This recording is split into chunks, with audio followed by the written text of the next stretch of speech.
संख्या 70 संख्या 70 अम्मा पेज संख्या 2 है।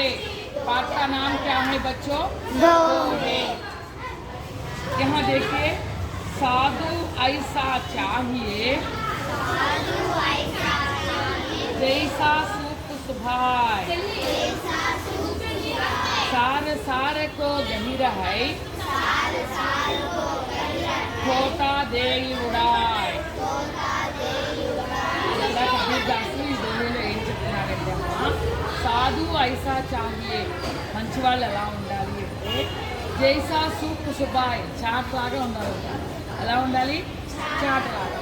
ఎలా అయితే చాట చెత్తనంతా ఎగరేసేసి మంచి పదార్థాలను లోపల ఉంచుకుంటారు కదా, అలాగే మనం కూడా మంచి లోపల గ్రహించేసుకుని చెడుని ఏం చేయాలి? వదిలేసేయాలి. చెడ్డ విషయాలని వదిలేయాలి, మంచి విషయాలు మాత్రమే గ్రహించాలి. సారు సారుకో గహిర హై చోతా ధేయి కూడా.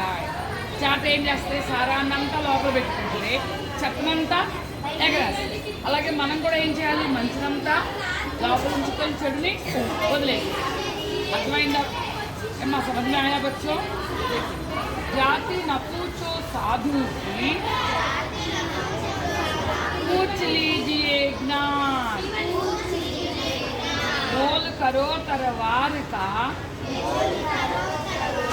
पड़ा रहन दो म्यान। జాతి నపూచో సాధుకి.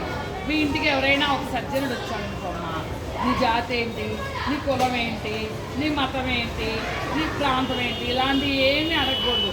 పూచిలీజియే జ్ఞాన్, ఆయనలో ఉన్న జ్ఞానం ఏదైతే ఉందో అది అడిగి తెలుసుకోవాలి. అంతేగాని ఆయన కులంతో కానీ మతంతో కానీ మనకు సంబంధం లేదు కదా. వారిలో ఉన్న జ్ఞానాన్ని మనం అడిగి తెలుసుకోవాలి. మోలు కరో తర్వారక, మీరు ఒకవేళ కత్తిని కొనడానికి వెళ్ళారు, పడారహన్ దోమ్యాన్, కత్తిని కొనడానికి వెళ్ళినప్పుడు కత్తి పొదును చూసుకుంటారా, లేదా దానిపైన అట్ట చాలా బాగుంది నైస్గా ఉందని కొంటారా? కత్తి పొదును చూసి కొంటారు. అది అంతేగాని అట్ట మీద రంగులు బాగున్నాయని కొనుక్కోరు కదా. అలాగే మనం ఆ సాధువు యొక్క జ్ఞానాన్ని అడిగి తెలుసుకోవాలి తప్ప అతని కులాలు, అతని మతాలు, అతని ధర్మాలతో మనకు పనిలేదు. समझ में आया बच्चों? सरोवर फल नहीं खाते हैं, सरोवर प्रिय ही न पान, कही रही वो परकाज हित, संपत्ति संचयी सुजान। सरोवर फल नहीं खाते हैं, చూడు చెట్టు ఎప్పుడైనా తన పళ్ళు తాను తింది కదా, ఇతరులకే ఇస్తారు కదా. సరోవర్ పియహీన పాన్, సరోవరం తన్నీళ్ళు తాను తాగేస్తా లేదు, అది కూడా ఇతరులకే ఇస్తుంది. కహిరహి పరకాజహి, ఇవన్నీ కూడా ఇతరుల కోసమే, ఇతరుల మేలు కోసమే ఉపయోగపడుతుంది కదా. సంపత్తి సంచహి సుజాన్, అలాగే మంచివాడు కూడా తన సంపదని ఇతరుల కోసం ఖర్చు చేయడానికే పోగు చేస్తాడండి. అర్థమైందా మీకు? ఇతరుల కోసం దానం చేయడం కోసం, ఇతరులకు ఖర్చు చేయడం కోసమే మంచివాడు డబ్బుని పోగు చేసుకుంటాడు. ఏ విధంగా అయితే చెట్టు తన పండ్లు తాగుతుందో, సరోవరం తన నీళ్ళు తాగదో, అలాగే మంచివాడు తన స్వార్థం కోసం ఉండడు, ఇతరులకు ఉపయోగపడుతూ ఉంటాడు. समझ में आया बच्चों? नेक्स्ट, तुलसी मीठे वचन से सुख उपजत हूँ वो, చెప్పండి. తులసి మీఠే వచन से सुख उपजत हूँ वो, वसीकरण यह मंत्र है, పరిహరు వచన కఠోర్. ఇక్కడ తులసిదాస్ ఏం చెప్తున్నా అంటే, మధురమైన మాటలు మాట్లాడుకుంటున్నాడు. మనం కఠినమైన మాటలు మాట్లాడకూడదు.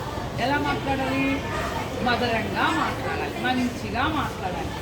దానివల్ల మనం మంచిగా మాట్లాడటం వల్ల మన చుట్టూ ఉన్న వాతావరణం కూడా చాలా చక్కగా హాయిగా ఉంటుంది. అంతేగాని ఎవరైనా ఇద్దరు పోట్లాడుకుంటారనుకోండి, ఆ చుట్టూ వాతావరణం ఎలా ఉంటుంది? కక్షగా ఉంటుంది కదా, బాగోదు కదా. అలాగే వశీకరణ మంత్రమే, ఎవరినైనా ఆకట్టుకోవాలి అనుకోండి, ఇది ఒక మంత్రం లాంటిది. మాట అనేది ఒక మంత్రం లాంటిది. ఎవరినైనా మన మాటల వల్ల ఆకట్టుకోవచ్చు. కాబట్టి కఠినమైన వచనాలను వదిలిపెట్టండి, కఠోరమైన మాటల్ని వదిలిపెట్టండి అని చెప్పి చెప్తారు కబీర్ దాస్. సో ఇక్కడ చూడండి, ఒకవేళ మనం బస్సు ఎక్కాం, ఏ డ్రైవరు కారు ఆపు అన్నాం అనుకోండి, ఆపుతారా? డ్రైవర్ గారండి కొద్దిగా ఇక్కడ కారు ఆపరా అండి అన్నాం అనుకోండి, అప్పుడు ఆపుతారు. కాబట్టి మన మాటని బట్టే ఉంటుంది. కాబట్టి మనం ఎలాంటి మాటలు అలవాటు చేసుకోవాలి? వినయంగా, మంచిగా మాట్లాడే మాటలనే మనం అలవాటు చేసుకోవాలి. అంతేగాని పొగరగా మాట్లాడటం,